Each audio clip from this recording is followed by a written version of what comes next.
નમસ્કાર, આપ જોઈ રહ્યા છો સ્પાર્ક ટુડે ન્યૂઝ। જંબુસરના કન ગામમાં પવનચક્કીના કારણે મકાઈના ખેતરમાં ભીષણ આગ લાગી ખેડૂતને લાખોનું નુકસાન થયું। કન ગામના ઓરંગપુર ટીબી મારવગા વિસ્તારમાં આવેલ એક મકાઈના ખેતરમાં શોર્ટ સર્કિટના કારણે આગ લાગતા 4 એકરનો પાક બળીને ખાખ થઈ ગયો। આ દુર્ઘટનામાં ખેડૂતને મોટું આર્થિક નુકસાન વેઠવાનો વારો આવ્યો છે। કન ગામના વતની દલપતભાઈ ની માલિકીની 4 એકર જમીનમાં મકાઈનું વાવેતર કરવામાં આવ્યું હતું અને આ જમીન વારેજા નર્મદા વસાહતના રહેવાસી જાગરિયાભાઈ અડધા ભાગે ખડતા હતા। ખેતરની બાજુમાં આવેલી પવનચક્કીમાં અચાનક શોર્ટ સર્કિટ થવાને કારણે અથવા તો અન્ય કોઈ કારણસર આગ ફાટી નીકળી। તૈયાર પાક ટ્રેક્ટરની એક આખી ટ્રોલી ભરાઈ તેટલા મકાઈના ડોળા બળી ગયા।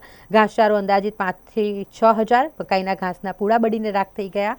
કુલ વિસ્તાર સંપૂર્ણ 4 એકર જેનું વાવેતર હતું તે આગની લપેટમાં આવી ગયું। ખેડૂતોની સામે જ જ્યારે તેમનો પાક મહેનતનો પાક નજર સામે બળી રહ્યો હોય ત્યારે પરિવાર ખૂબ લાચારી અનુભવી રહ્યો છે। પીડિત ખેડૂતોએ સરકાર સમક્ષ ન્યાયિક તપાસની માંગ કરી છે અને વળતરની પણ માંગ કરી છે।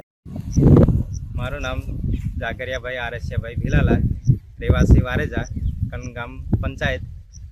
હું આધે ભાગે ખેતર જમીન ખેડતો હતો ટીંબી વગે, જે કંઈ મકાઈ બનાવી હતી એમાં કંઈ આગ લાગી, કંઈ પવનચક્કીના સર્કિટના લીધે કે પછી આગળ કોઈક હળગાયું, એમાં મારું બધું ખેતર બધી 50% જેટલું નુકસાન બળીને ખાક થઈ ગયું।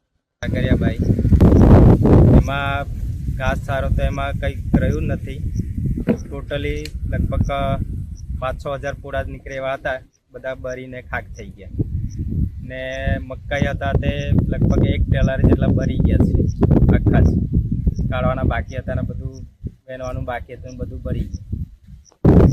એમાં પૂરા તોડવાના બાકી હતા એ બળી ગયા।